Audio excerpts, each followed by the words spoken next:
Good morning, Giants. Welcome to Wake Up with Giants TV, where we believe that you have the power to be a giant in your own world.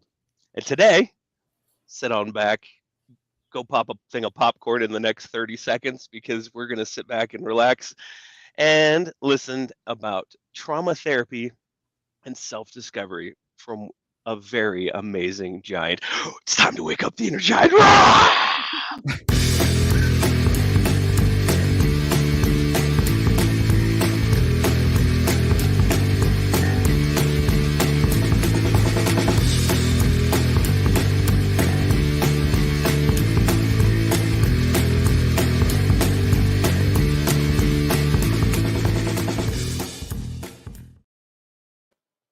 Good morning, Giants. Welcome to Wake Up with Giants TV. I'm Ryan Morris. And as always, I'm here with your host, Nicholas T. Smith, the author of The Giants and the Smalls. And together we created Wake Up with Giants TV for your viewing pleasure. Yeah, that intro was dramatic, man. It was a little dramatic. You know what I thought about? I thought if anybody's watched BattleBots, I should start doing things more like I think his name is Farouk on BattleBots. So Yeah. if you haven't seen those introductions, he's got his introductions. Yeah, maybe down. it should be like the monster truck rally. Yeah. Sunday. Sunday. Mrs. Lindsay Gilman. Can't wait. We could have Ron Duncombe do that one. I know, right? We really Yeah. should. Hey, we got a couple of housekeeping items. If you don't follow us, go to giantsandsmalls.com. You can see everything that we're up to. We are doing a few.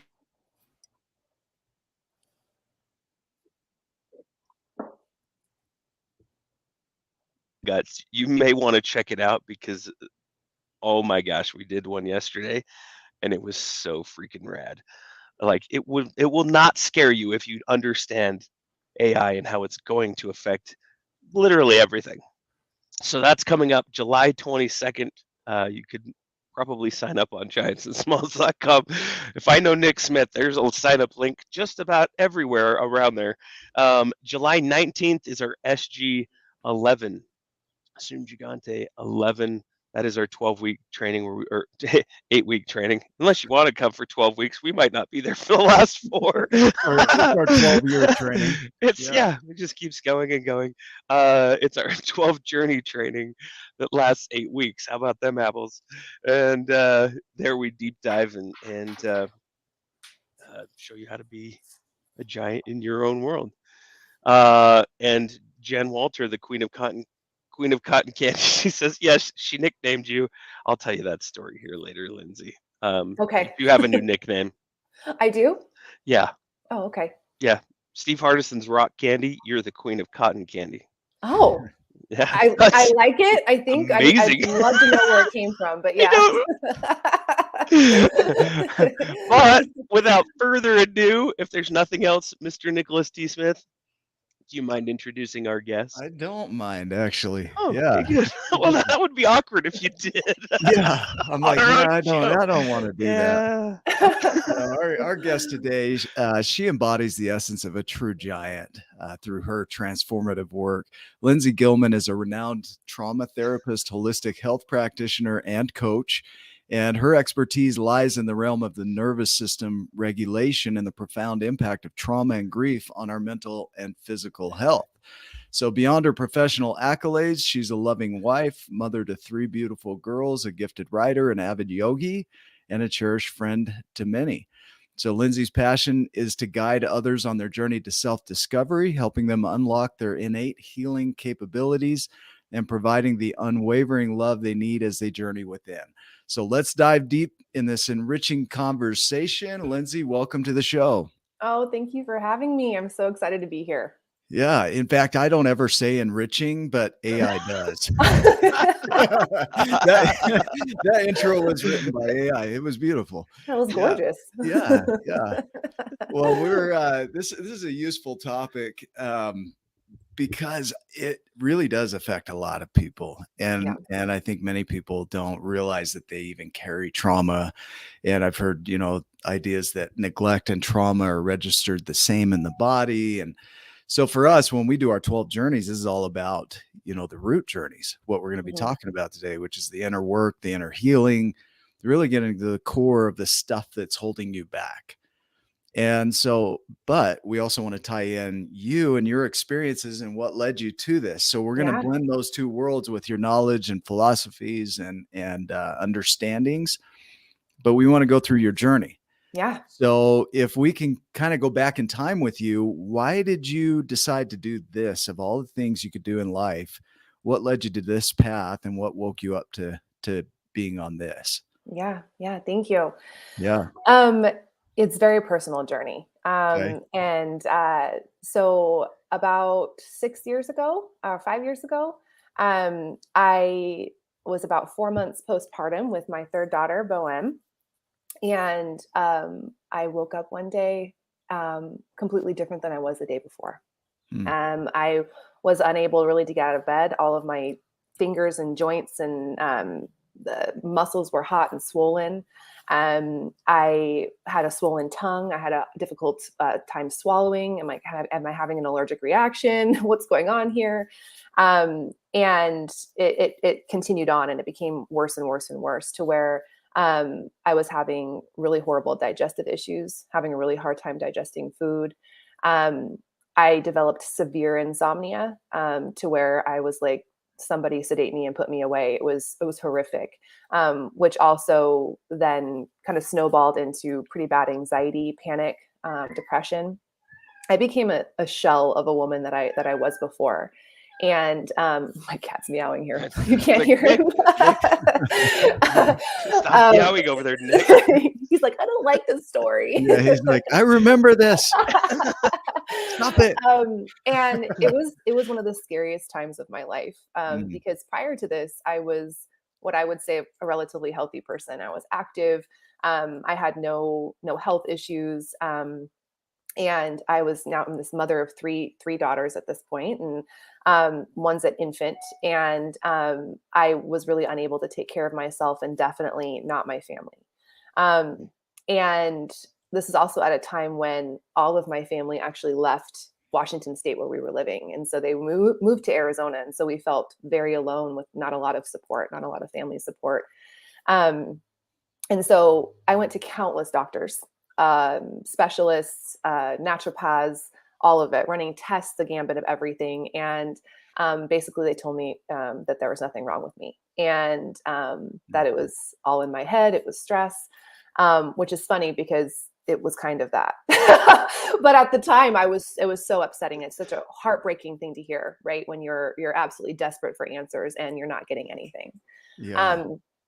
And so I'm a very strong-willed person, and I have high willpower as well. And so I was like, all right, no one's helping me here. So I'm going to fix this with food. I'm going to fix it with food. And so I go down this path of literally cutting everything out, just insane detoxes, fasting, really strict protocol. I lost a ton of weight.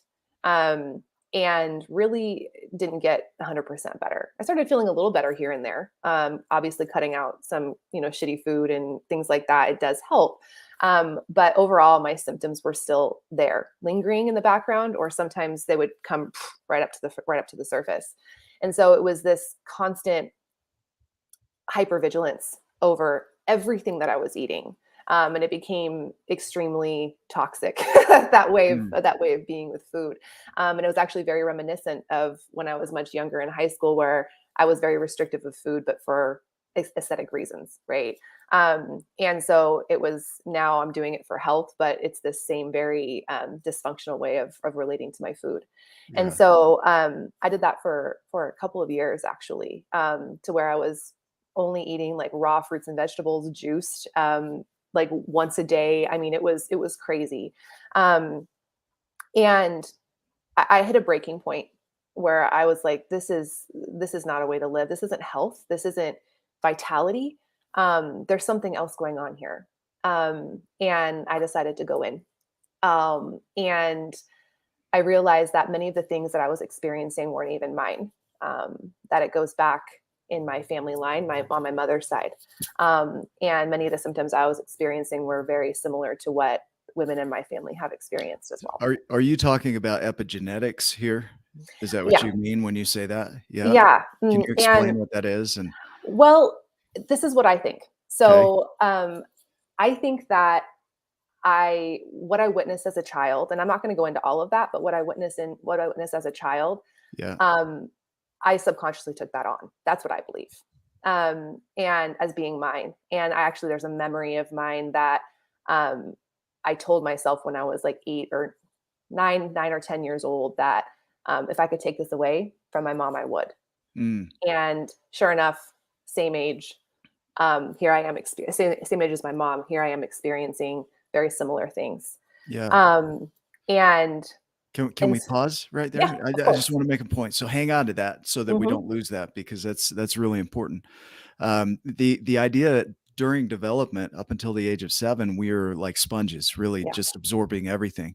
About 1 million neural connections a minute is what they say during the early stages of development. And so, at about the age of 8 or 9, you're coming out of that sponge stage, moving into the pruning stage, but you're still open to receiving just about everything, right? And for some people, they're wondering, where does this come from? It could have come from that early development where you're watching, witnessing, observing, absorbing, right? Is that Exactly. feel accurate, or? Yeah, absolutely. Yeah. Absolutely. It hit me like a ton of bricks, where it was like, oh this isn't even mine. And honestly, when I had that realization, the relief that I experienced, and also like on a visceral level, like I could feel my body shifting with just that realization. And from there on out, what I started to discover was that, it's the inputs that I'm taking in my life. It's the inputs, and that includes my thought. That includes the people around me. That includes my food. That includes, everything, absolutely everything that touches this being, right, and around me, 40 feet around me, right, is an input. But specifically, especially my thoughts of myself and the world around me. And so I became somebody who was much more mindful about all of those things. And I started to equate them to either being medicine for me or not. Is this thought medicine? Is this person medicine? Is this thing medicine, or is it not? And so if I'm consistently medicating myself, I'm going to heal. And so I basically had to put my whole life on the chopping block. Everything. Because up until this point, right, everything was either medicine or it wasn't. I need to pay attention. What are these things for me? And I put it all out there, and I started to sort through it, look at it. Is this medicine? Is it not? And some days it's different than other days, right? Because we change every single day. And so one morning coffee may be medicine for me, and the next morning maybe not, because I'm feeling a little bit anxious. Yeah. And so it's me tuning into those things. I take my medicine daily. it's me tuning in moment to moment. Show is sponsored by Monster. Yeah. I just kill everything on the inside, and it all goes away. It's amazing. Well, Lindsay, real quick here, just to highlight this, is you've created a separation. That mindfulness is creating a separation between you and your thoughts, you and your emotions, you and your beliefs, your judgments, values, all of it. So when you really put it on the table and look at it, that's what we try to do through our trainings, is really get people to look at what they think is truth, right? Yep. And what really is useful and what's not. Yes. Yeah. Yes. And that's what I work with my clients through, right? So when we're looking at grief and we're looking at their trauma, we lay it all out there. We put it all out on a chart, right? And we look at the stories that we built around these, and is that medicine or is it not? And really working through some basics. And so for myself, let me go back a little bit. For myself, what I needed to work through was, first of all, acceptance. And I realized how much of the coulda, woulda, shouldas I was holding on to in my head about the past, whether it was something I could have done about, or something that somebody else did. There was, do I accept this? It happened because it happened. It rained because it rained. It was supposed to happen because it happened, right? And getting to that place of acceptance. And that's not forgiveness necessarily. And that's the difference between a lot of therapy out there versus what I do is I don't focus on acceptance at all, or I'm sorry, forgiveness at all. I focus on acceptance. Okay. And I work them through a process to get to what I would say is forgiveness, but I think it's deeper. Yeah. And so can we offer an idea there? Yeah, please. And you don't have to accept this. Nobody That's does. fine. But you better can listen. No, it's the idea when we use the word forgiveness in our training, the idea that we have behind it, one of my favorite definitions is to not cause yourself additional harm over the thing, which in a way is acceptance, right? It's acknowledging what is, it's not resigning to it, but it's also not causing yourself additional harm over it. So that's one way we use that word, but I think it really does tie into the realm of, like you're describing, acceptance. Right? Yeah. So I hear you on that. And that's actually where that's where I took myself and my clients, right? Yeah. So it's a process of, first of all, acceptance, because I know for myself and many of my clients, because I'm kind of the last resort. People have gone to countless doctors, specialists, and therapists, and they're like, I'm the last person that they see. And they're going through the phone book. Exactly. Lindsay Gilman. And they come to me and they think they're broken because they can't. Weird that you're in the Z's. I can't forgive my dad, right? Like I can't I can say it, but I don't feel it. I don't believe it. I'm broken. I'm never going to be able to heal because I can't forgive my dad, right? And so I work them through a process of, first of all, acceptance. Did it happen? Yes, it happened. Should it have happened? Yes, because it did. Reality is, right? And so we work through that. We don't need to have any stories around that whatsoever. Then I work through a process of pulling on threads of gratitude. So looking at each event, right? We have everything on the timeline, looking through each thing and pulling on threads of gratitude. And that doesn't mean like, oh, I'm so grateful that my dad was like the best dad in the world if he wasn't, right? I'm so grateful about what I learned about what I don't want to be as a parent. Or I mean, just a little thread of gratitude. And what that does is it loosens the glue to us in the story. It loosens the glue to us and the thesis that we built of ourselves around these stories, right? Around these events. And then eventually, right? So we go through accepting everything, finding gratitude in everything that's happened to you. And then we eventually work toward love, where you can look at everything that's ever happened in your life and you can love it. And I find that is a place of mercy. And I think that's a deeper level of forgiveness that comes naturally through that process. And so it's not something that's forced. Like you got to forgive in order to heal. It's no, let's walk through this together. Let's go step by step. First, let's accept. Let's find where we can find some gratitude here. And then can we step back and go, oh my God, I love everything that's happened in my life because look where I am now. Right. And what can I bring back to what can I bring back to the community? Yeah. I think so many people want to avoid who they are. They don't want to, they don't want to be who they are. And they don't want, they want to go back and digest, everything that's happened. You can even go back and have understanding for everything that's happened and still not change. Right. And so this is where just recognizing that it's there. Understanding is one form of working through things, but I think it was Brandon Craig that said that understanding is the booby prize of life. Right now, and great. Now, right. But now nothing has changed. Right. So really doing what you're talking about here, pulling on the threads of gratitude. What a beautiful statement. That would be a quote that could be passed around the internet as, one of those profound quotes that you see on your wall. Pulling on the threads of gratitude, it elevates you because in the body that's going to release the serotonin, dopamine, give you a higher view of the world.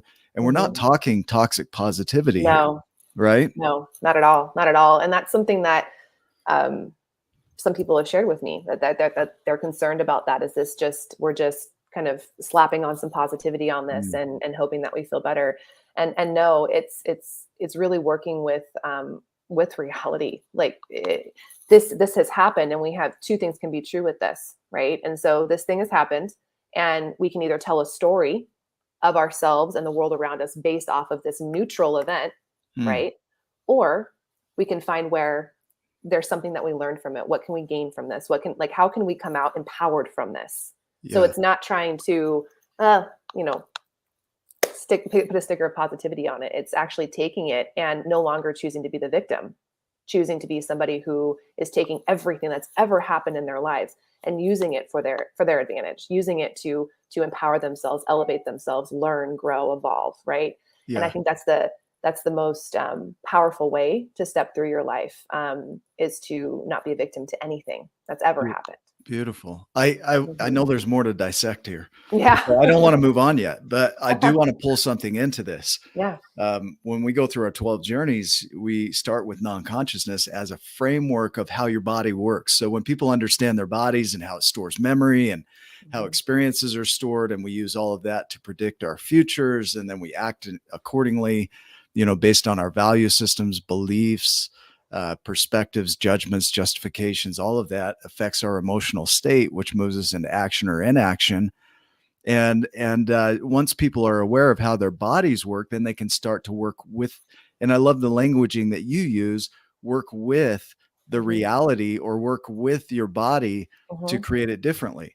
Yeah. But it takes awareness. If you don't know that you do these things, you can't do anything about it. So our next step is to take them through awareness, and a gentle awareness where you're more of the observer, you're neutral. It's not you, you're stepping back from it.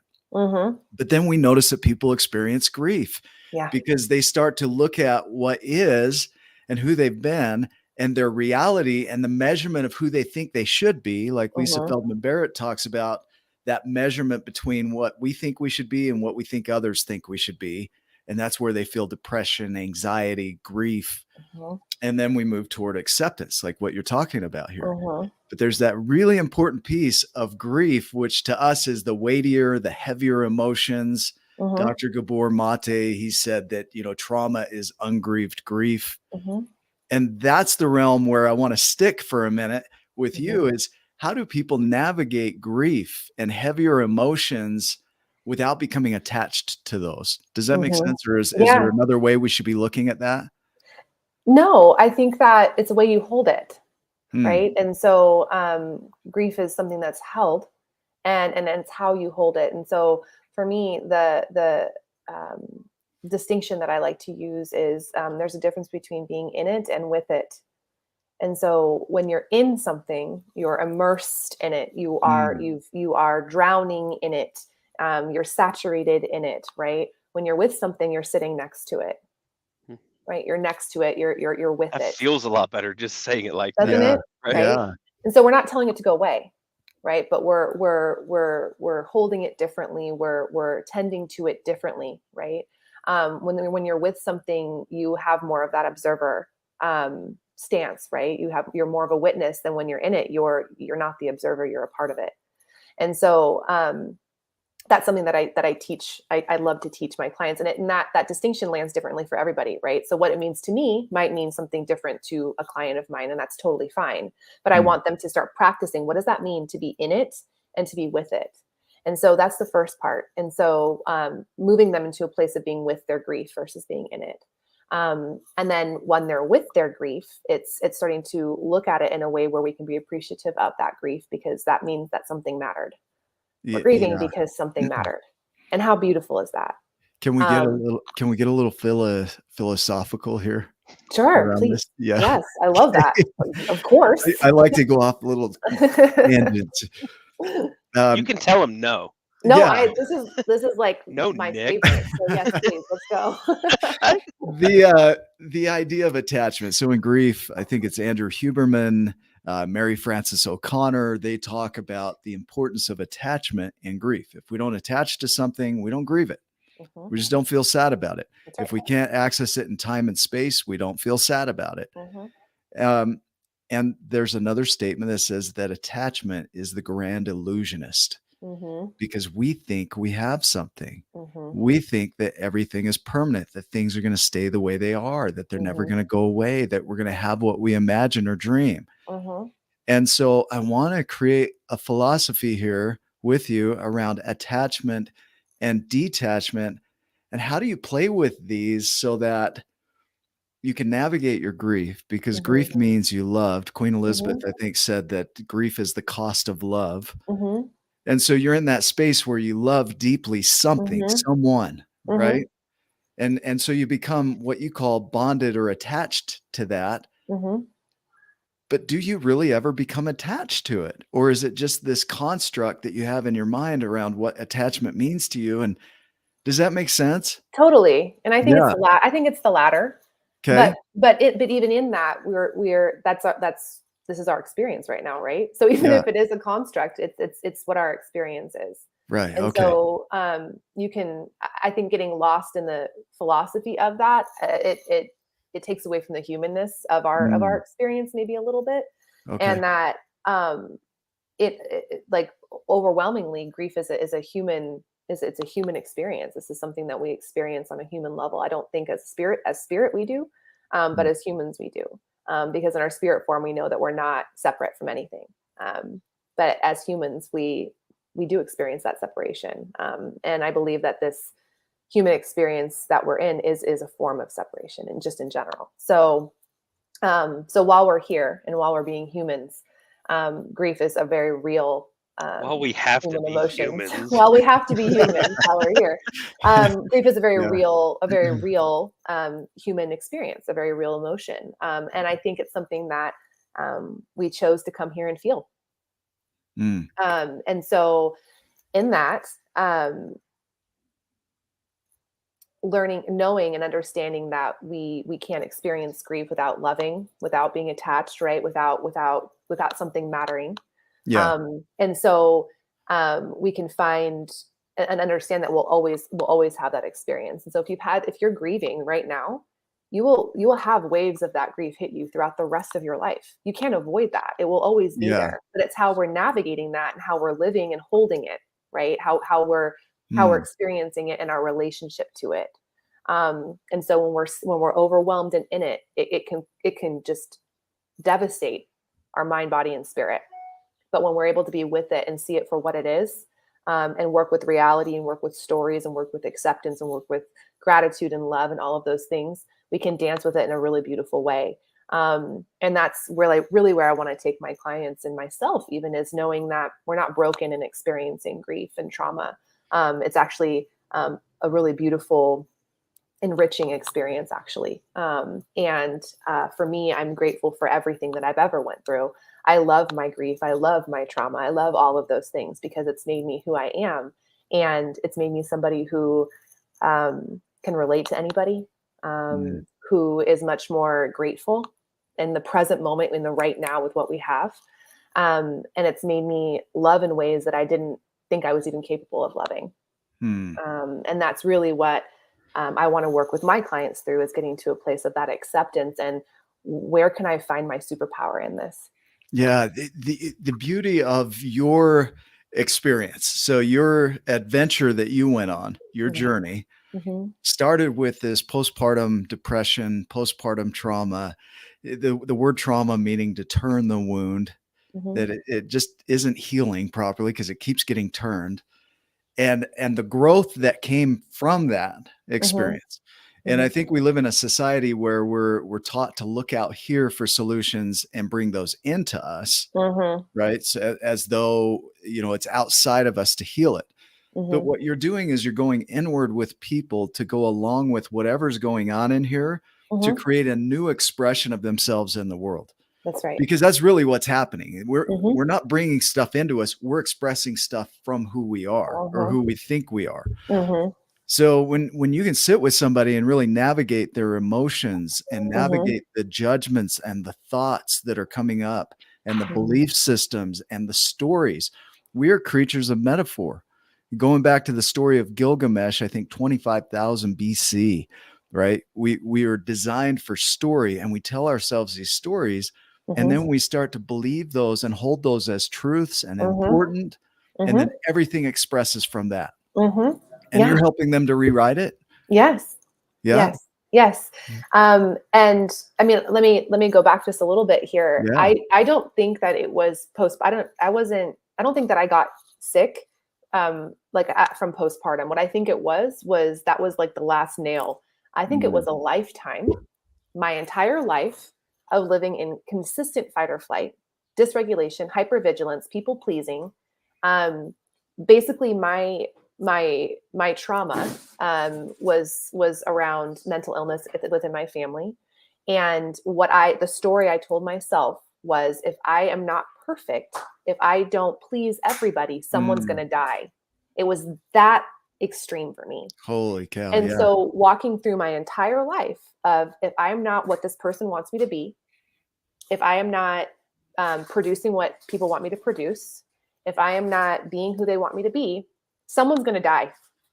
That's what was going on inside of my nervous system. Isn't that like from a times. place of being? Like, that sounds exhausting. It was absolutely exhausting. But that's what we do. That's what we do, right? Yeah. It might not, you like at home, or my trauma isn't the same as Lindsay's, but it's probably just as exhausting for you, you know, that you're doing these things. This is the way you're living your life because of that programming.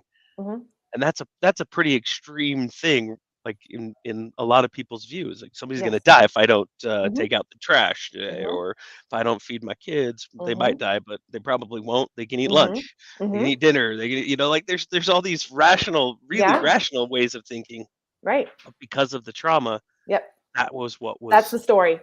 And it wasn't even a conscious story. It was in my body. So I would feel it. It wasn't a thought I was having, like, oh, if I don't do this, someone's going to die. It was a feeling inside of me. It was related to those traumatic events. Right. And so that same feeling would come up. And and it was exhausting, but it was all I knew. It was all I knew. And so then Rebecca, that's okay. Just so you know, that's okay. That there's a way to get through, right? Yeah. It'll be okay. Yeah. I'm not reading what's going on, but I love you, It's Rebecca. okay. Sorry. Yeah, that's okay. And so, so I went through my whole life, right? That was my norm in my body. And I think that after giving birth for the third time, with lack of sleep and all of those sorts of things, it was like, we are done. Body's like, no. And what I believe is that the body is always right. That the body is always right. It's performing and expressing exactly how it's supposed to. It's never broken. It's expressing exactly how it's supposed to, based on how it is you're participating in your life, what's happened in your life, what's going on with your inputs, all of those things. It's expressing exactly how it's supposed to. And so my body wasn't broken. It did exactly what it was supposed to. It shut down. No more. I can't, no more until you are able to get our nervous system into a place of safety. I'm shutting down. I'm done. Yeah. And so it makes sense. But when we start to chase symptoms and think that, oh, our body is broken, we got to fix something. No. The body is always right. It's how are we participating? What are what's our inputs, those sorts of things. And we change those, our body will change. And that's what happened for me. When I changed my inputs, my body changed. And now I have no symptoms and I feel better than I did prior to when I got sick. Yeah. See, I think people, when they're feeling that, like you're describing here, you're feeling it, you don't know why you're feeling it. Then you look for confirmation of that truth out here. And so you're not looking for the truth, you're looking for confirmation of what's going on in here. And then you find evidence for it, because you can find evidence for everything. Sure. Right. And then that supports what you think is going on. So you continue your story as though it's true, because you can find evidence for it out here in the world. Right. Yes. But what you're describing here is that when you can really sit with those emotions, grieve your grief, really think about and process the thoughts and judgments and everything that's going on, and maybe even challenge those, that's where you start to shift, because now you'll start to see evidence for the new way of being. Right. That's right. It's more empowered. Right. Absolutely. Yeah. Absolutely. And it feels true. And when that truth hits, you know it. You know it. And so, but like you say, it's all truth, because you're really just describing what's going on in you, and that's your honesty or your ownership, and that's your truth. Right. So when you also shift to a higher and more empowered state, or more medicated state, it actually, you can feel the truth of that too. Right. Yeah, absolutely. But felt more true for me. Yeah. Okay. Felt more true for me. When I was able to step out of my story, that I was like, oh, that's the truth. And I was able to step out of the story and into truth. My body is always right. The truth of who I am, the truth of neutrality, those sorts of things. When I was able to anchor into those, that truth was more true. Yeah.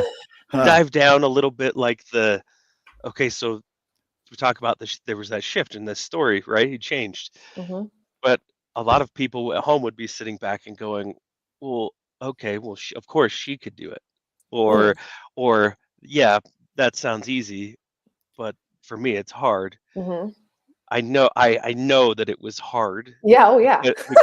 because of the old way of being. You and I Yeah. talked about this a little bit ago about Mm-hmm. how do you eat an elephant, Yeah. and that's one bite at a time. There's this huge gravity from this way of being.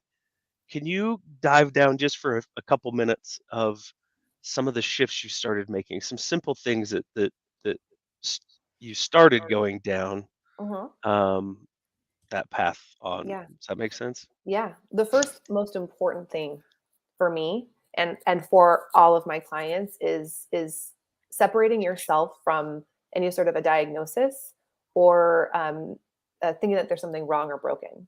Because when we're in that state, that instantly puts our nervous systems into a state of survival. There's something wrong. There's a threat.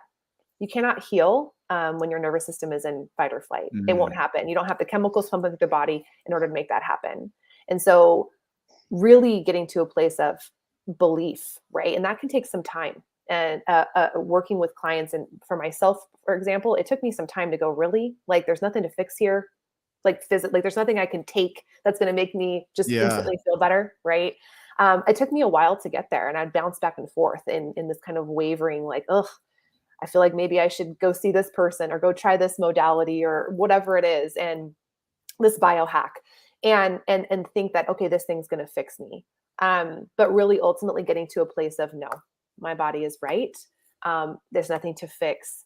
I need to, if I want to create change in my body, I have to change. I have to change. And so getting to that place, that was the most important, because that brought me out of fight or flight. Like, there's something that needs to be fixed. And then from there, it was, like I said earlier, putting everything on the chopping block. And that took time. There were some things I didn't want to get rid of, people I didn't want to get rid of, ways of thinking and stories I had that I didn't want to let go of. Right. And so that's where I think the longest dance is in the what am I going to release here? And it's not taking more in. It's actually healing's a simple process. Our body knows exactly what it's going to do. Our mind, body, spirit, it knows what it needs to do. It's way more wise than we are.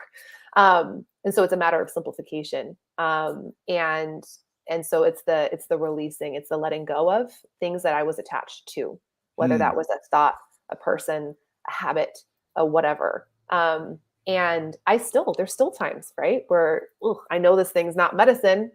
Why do I keep taking it? Right. And so there's still that, right, here and there. And so that place was probably the hardest of the letting go. Can we hang here? Yeah. Yeah. I love just hanging on to some of this. The releasing, you talk about acceptance. Acceptance means to willingly receive, but to willingly release, what would you call that? Allowing. Okay. Allowing, I think, allowing to let things be where they need to be. It's a letting. And so for me, maybe not so much. I think with some things it's an allowing. When it comes to when it comes to thought and story that I had of myself, it was definitely a surrender of, all right, like, I don't want this story anymore. I don't know how to let it go. It's just kind of like, someone take it. I don't want it anymore. Yeah. And I'm sick and tired of myself. That's really what it comes down to, is I was sick and tired of these stories. I was sick of what I was saying to myself in my head. I knew it wasn't helpful. I knew it wasn't medicine. And so it was a kind of a surrender. I had to have a higher power to surrender that to. And I believe everybody needs to have that. It's definitely helpful. a version of that, right? Like, a version of that. Exactly. Yep. And that word, it means to render over to another. Right. It's not mine. It's like, it's not mine anymore. Right. I don't want it. Someone come take it. And so, but again, that's a lot easier said than done. Way easier said than done. So what I'm saying right now is not some quick fix. None of this is a quick fix. It's a lifelong journey. I'm still on it. And I always will be. There's no destination. And, I make it sound easy maybe, or that I've got it all figured out, and I don't. But I do know the things that I know. And what I do know is that the stories we tell ourselves of ourselves are not true. I do know that our inputs that we allow and we choose to take in our life is a choice, and it's either medicine or it's not. And I do know our bodies are always right. And those are three fundamental truths for me, and that I'm highly convicted in. And I see its magic in my life and my clients' lives every day. Every day. Yeah. Ryan, you had a thought earlier? Do you remember it? Yeah. It was just like, in the coaching industry, we talk about a story as an overall, like a big giant blanket statement, right? We also understand that inside of that story, there's multiple layers and story upon story upon story, and a lot of these probably not running through the forefront of your mind where you're conscious and aware of these things. And so just to explain it, for people at home, that you could be running multiple stories. Lindsay talked about, like, there was this moment she was talking, and it hit me about allowing, and it was I'm not worthy to receive. I haven't done or proven myself worthy to be loved or to love myself. That was a story that I had created. I ran 40 years of my life that way. And it took some awareness. And then to start to heal from that point, took the allowance, the surrender, that learning that story wasn't true at all. Yeah. And being okay with it. Like that was this massive shift, but it was layers of stories that we just piled on, heaps and heaps and heaps of stories and experiences. I want to hang on this, because when you look at the story and you look at what you value beyond that story, like, what is the thing you value? So when you think I'm not worthy, but what is the thing that you value that you think you're not worthy of? I don't mean to put you on the spot for coaching. I just want to help others hear this for them too, right? We have a value, and what is it that you value, but you created a belief or a story around that then becomes your truth. Does that make sense? Yeah, I valued safety and security, like some emotions might pop out here, but just some, like, because and I don't remember being adopted, like, from the conscious memory. My body does. So what Lindsay's talking about, my body knew. Like, it felt unsafe. It was, it's taken from my birth mom. This is my sister. It's here right now.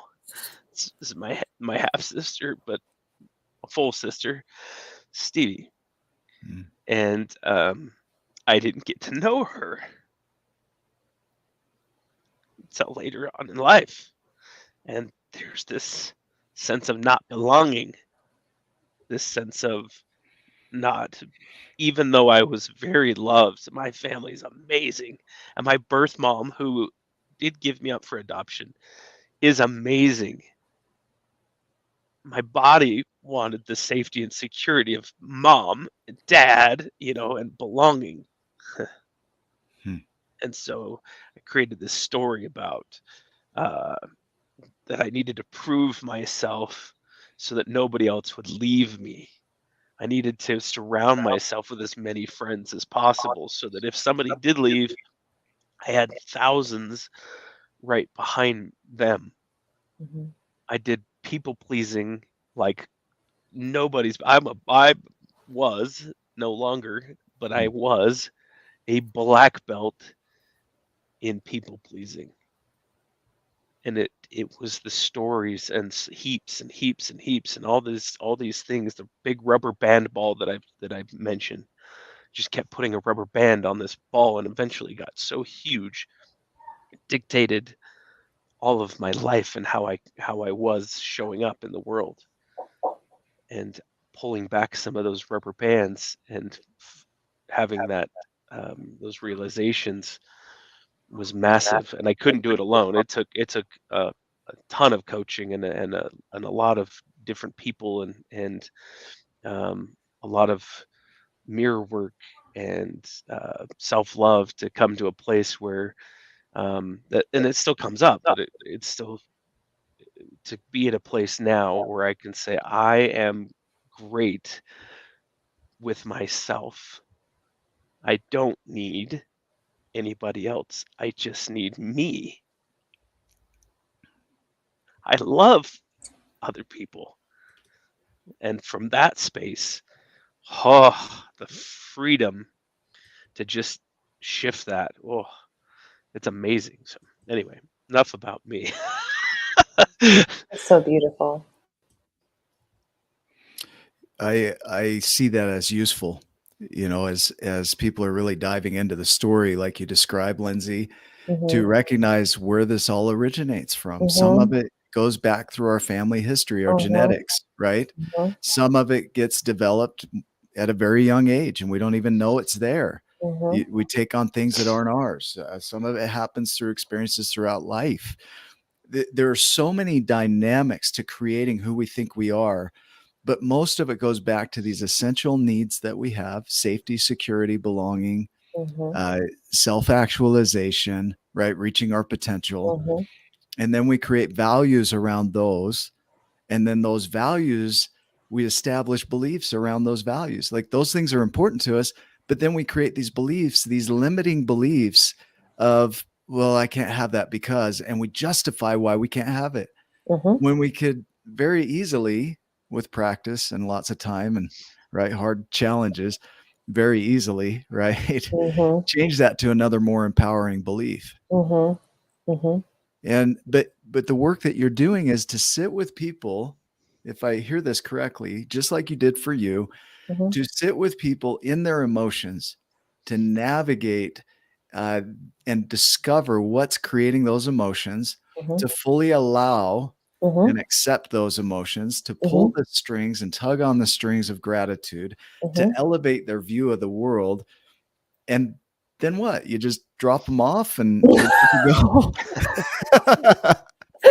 Sometimes, yeah. Well, toodaloo. Yeah. No, I mean, it's each client's different. And some, they come to me for different reasons, ultimately. And some they need more somatic work. And so they understand the thought process. They understand they have the awareness, but their body's not online. And so they're in this kind of this disconnect, this disjointed situation where they need the body to get online so that all this stuff that they know can actually land. And so some of them come to me for experiencing somatic work, like tangible nervous system regulation sort of a thing. And others, it's both. And we'll work together for 3 months, 6 months. I have clients that I'm working with continuously, and it's not because they're not improving. It's because they love it and they want to keep going. And there's always more and more layers. I'm still working through layers for myself. And so it becomes a really beautiful relationship. And one of the things that I also think brings healing, I believe brings healing to my clients, is, especially for women, I'm going to speak for women, is this healing of the sister wound, and how important it is for us as women to be together, and what we can learn from one another and glean from one another. And I don't think that we were meant to be so separate at all. And there's a lot of distrust. There's a lot of comparison. There's a lot of competition, a lot of judgment. Or perceived, right? Or perceived. And many of my clients struggle in their friendships and relationships with other women. And one of the side effects of my coaching is, and I hear it across the board, is a renewed sense of safety with women, of trust, a desire to be in fellowship with other women. And that ripple is huge. And I'm seeing some of my clients creating women's circles and other groups and things to really bring women together. And when women come together, the healing is astronomical. I mean, you can't. There's no limit. That's a great side effect too, by the isn't way. it? Yeah. And so that medicine sounds amazing. And so many of my clients stick around for that dynamic too, for that relationship, for that sounding board, from a fellow sister who sees her in her glory, in her perfection, in her wholeness as she is right now.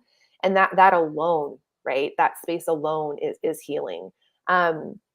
It's been proven that it's not in therapy, for example, it's not the therapeutic practices necessarily that are what's healing. It's the relationship that's formed between the therapist and the client, because you're able to form a healthy attachment and learn what that looks like. What is that?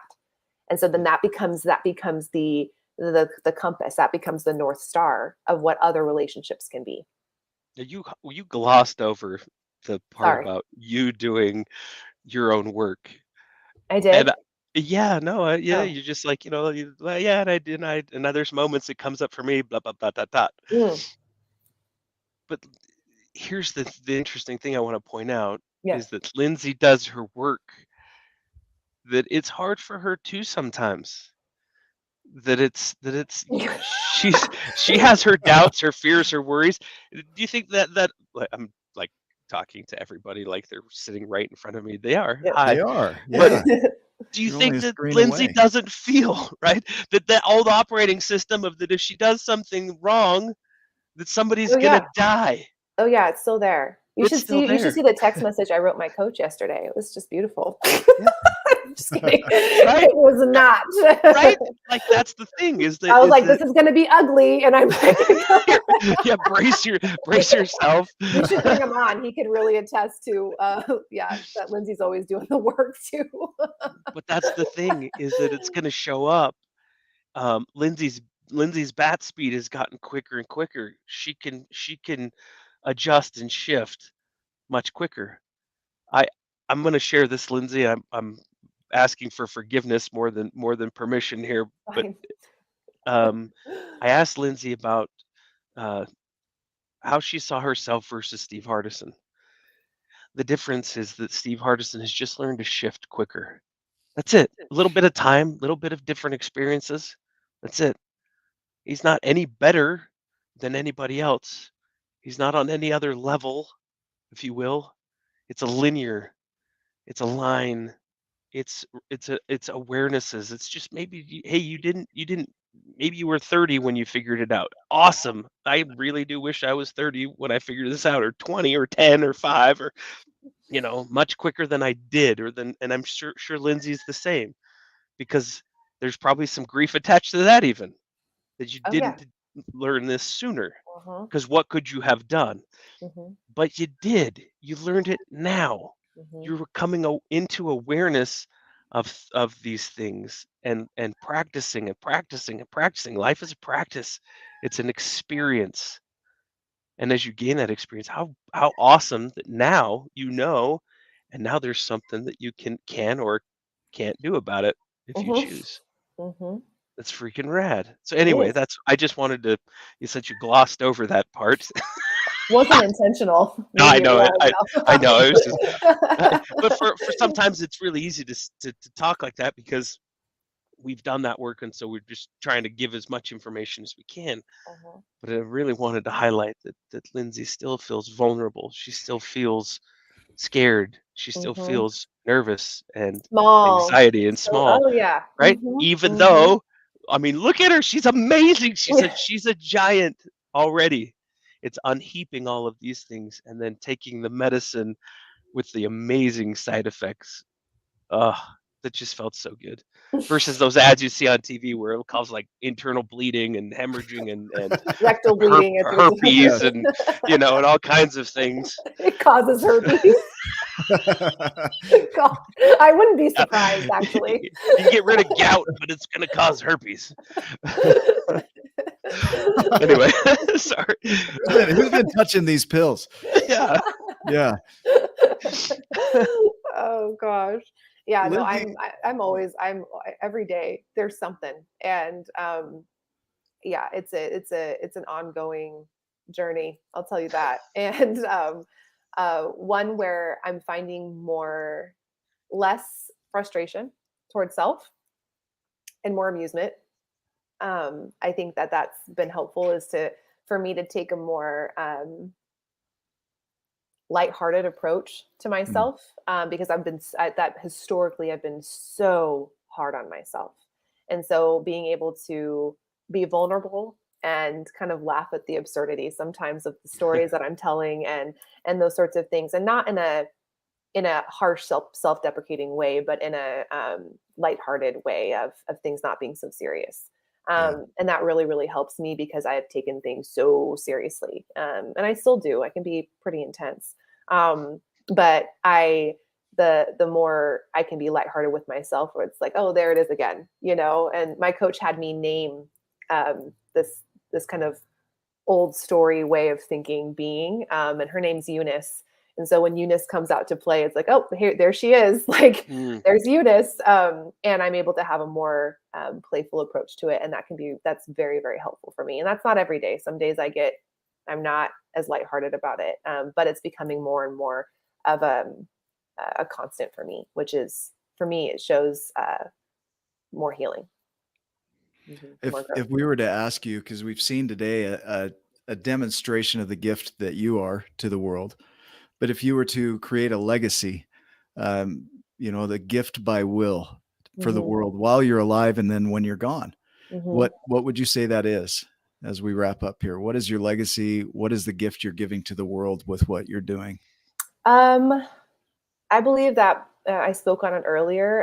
The legacy that I want to give to the world is the truth that that right now, right here, you're whole. The body's right. It's not broken. There's nothing to fix. There's only things that you can change if you want to. And that you're always healing. You're never not. You're never not. The body's always healing. It's always working for you. And for people to begin to form a relationship with themselves and their bodies that's rooted in love, allowance, and a deep level of self-responsibility, to where you're owning what it is that you're choosing, right, for inputs and medicine.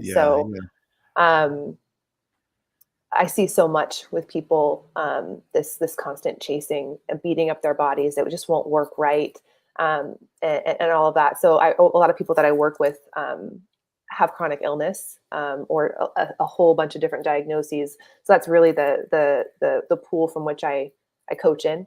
And I'm a breath of fresh air in that. It's kind of a revolutionary thought to say, hey, actually, there's nothing wrong. Right. And I work with people who have had some pretty serious diagnoses. And that can be really upsetting, because we have such an attachment to that. It can be very upsetting to hear that. But really it's a matter of being curious, because that way of attaching to those things hasn't been working. So let's maybe get curious here and go, what if the body's right? What if these symptoms are actually correct? What if the symptoms are the healing? Right.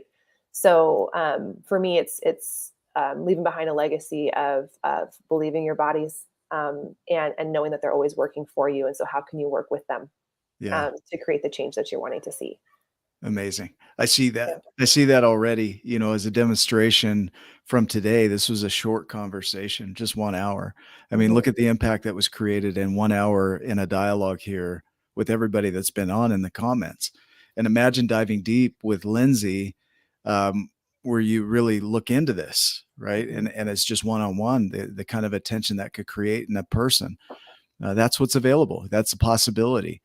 And so we just appreciate you sharing with us your inner world, because it helps us to enhance our inner worlds and become the giants that we're capable of. I mean, we're doing the same work too every day. Sometimes it's really messy.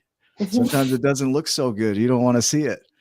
But we all have that version of Eunice, right? We talk to, and it's like, which I saw Hugh's mom's name's Eunice. I'm sorry, Hugh.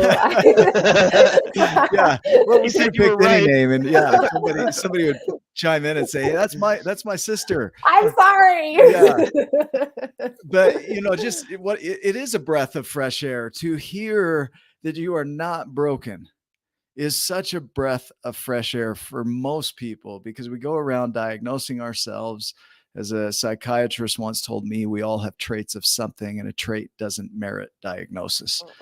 Right. And so you really do give a breath of fresh air to people to just really trust their bodies to do what their bodies are designed to do. Right. And so thank you for being a giant. Ryan, do you have some final thoughts here? You know what? You said breath of fresh air, and I'm glad Nick re-highlighted that. It was right before you were kind of talking about your legacy. I took a big, deep breath, closed my eyes. In fact, Alina caught it. And that is how I experience Lindsay Gilman, is a breath of fresh air. And how needed, when you didn't have that, you became that. That is medicine. That way of being, Lindsay, is such a gift. Rebecca said Lindsay is the gift, and I agree that you are the gift. And now coming from that operating system, right, versus if I don't do something right or everything perfect, then someone's going to die, versus the exact extreme opposite of I'm a breath of fresh air. I breathe life into others because I do it for myself. Your impact is huge, and thank you. Thank you so much. Thank you, Ryan. Thank you, Nick. I You're appreciate you welcome. both so much for this opportunity. Oh, this was amazing. I need to know about the Queen of Cotton Candy. So you can tell me that offline if you'd like. But I have this. I'll tell you real quick, because this is awesome. If you got a couple more seconds. I have a couple more seconds, but I gotta know. I'm on a call with Jen Walter, who is on here. I don't know if Jen, if you're still here, but hi Jen, I love you.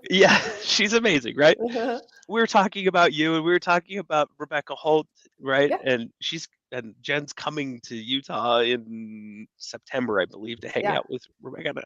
And I was like, oh, like you gotta come and see me. Like, we gotta hang out. Yeah. We were talking about who we are in relationship to candy. Okay. And she just blurted out that Steve is rock candy and Lindsay is cotton candy. Steve's kind of like, in your face and like larger than life, right? Yeah. And you were like the breath of fresh, like you think of cotton candy, it's spun and fluffy and wispy and amazing, right? And that saw you the difference, and I'm peppermint. I don't even know all the things about peppermint. Strong, you're sweet, but you're fresh. Really good for our tummy. Like right, see, she was telling me all the things about peppermint stick, and so you're cotton candy. I'm a peppermint stick, and Steve is rock candy, and we're still. Oh, Nick, you were tamarindo with like cayenne pepper and like really bitter and kind of sweet. We thought like a butterscotch candy, like like something sophisticated yet sweet, I don't remember. We're gonna have to have candy names going on in the Tribe of Giants for sure. What's your candy name? How do you relate? That's mine now. Queen of Cotton Candy. Queen of Cotton Candy. Love it. I love it. Well, thank you again. Thank you guys so much. This is amazing. Yeah, it was very, very useful information. I know our viewers love it. And for those that are watching, if you haven't subscribed to the YouTube channel, I don't know what the hell you're doing. Like that button's been up there over there for years, right? Come join us on the Tribe on Wake Up. And the same with Lindsay. If you're not following Lindsay, I don't know what the hell you're doing. We need more Lindsay Gilman and Casey Gilman. And I love Casey Gilman. What's up, Casey? It was. I know that guy. He's amazing. Well, we love you all. Thank you for being a part of our show and making it what it is. It would not be what it is without the comments and the interaction and the engagement and you guys sharing this message with the world.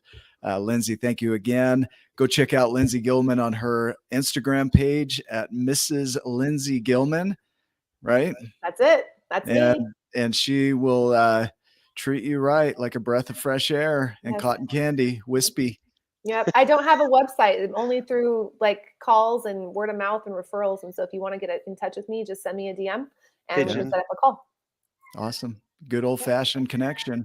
It's really good. Okay, guys, go make it a giant day. We will see you in the next episode. Love you Bye. too.